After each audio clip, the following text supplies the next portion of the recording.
this is such a valid fucking point, and it, like, this is the definition of my last relationship. It wasn't so bad that I needed to get the fuck out of there. I wasn't being abused or anything, but I also wasn't getting my core needs met.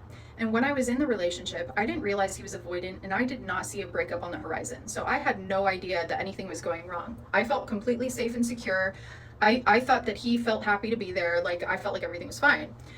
Even so, I was still having a lot of feelings of worry, because as the relationship progressed, I started to realize that he and I were very different as people.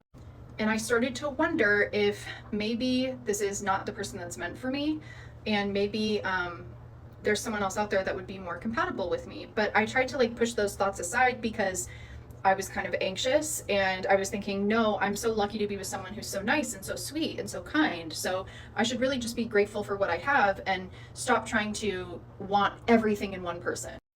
But I think there's a huge difference between, you know, trying to find perfection and trying to find it all in one person and not getting your core needs met. Because the things that were incompatible about us were things that are the most important to me. So for instance, I am a very intellectual person. Like, if you had to define me, that would be like the biggest definition of who I am. I'm an introvert. I'm not an outdoorsy girl. I don't go out much. I'm not super social. I am just very intellectual. I like to talk. I like to learn. I like to get deep on things and deeply connect with people and talk about film and music and documentaries and just have conversations. Like, I love that. Like, if you don't understand my brain or love me for that, you are not going to like being with me, because nothing about me is going to be that valuable to you, because that's the main thing about me. So if you're not connecting with my brain, then we are not connecting at all. And my ex was not connecting with my brain. We did not connect in that way one bit.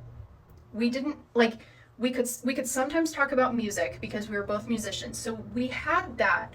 But he didn't like any of the film that I liked. He didn't really like documentaries. I felt like every time I turned on a film that I loved, he was sitting there just bored. We couldn't get deep on anything because he struggled to be vulnerable. So we couldn't have, like, deep conversations, just any of that. And I just felt so just like hungry for that, like just needing to have that with someone. Another thing is that, like, I'm a very political person. I have very strong beliefs, and I always have since the minute I was born. I've always just been very convicted in my beliefs. That's something that my ex knew from the beginning. I told him from the very beginning, my two deal breakers are a cheater and a bigot, and I won't deal with those things, you know. And I told him my feelings on Trump. He always knew that.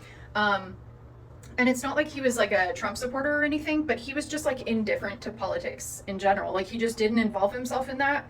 And at first I was like, whatever. But as our relationship started to grow and things were happening with Gaza and all that, I started to realize how much that bothered me. Like, how can you not be involved? I am over here thinking about Gaza every second of the day, crying and stressing and watching news on it constantly. And you're just going about your life not knowing anything about it.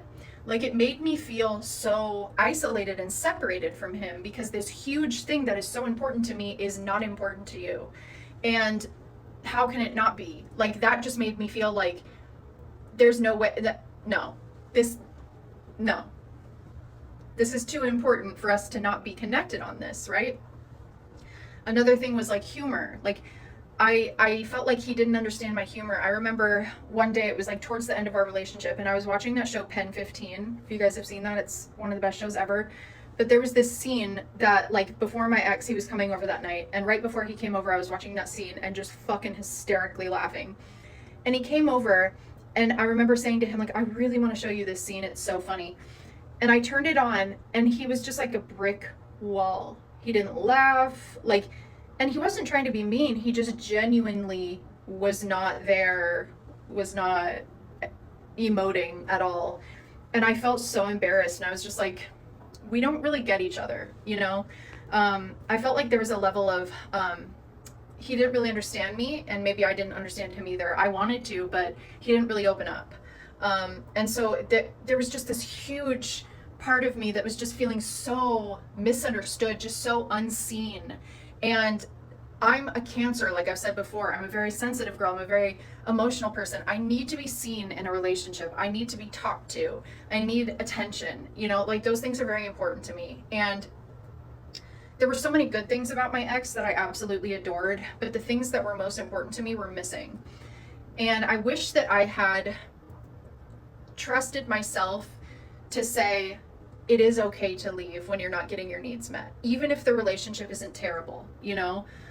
It is okay to leave if you're not getting the things that are most important to you met in the relationship. And I don't know, I know at that time I definitely wouldn't have been strong enough to leave at all, at all. So he kind of made that decision for the both of us. But 8 months away from it now, I'm really grateful that he made that decision, because I know that he wasn't my person. There were a lot of things that I was really struggling with.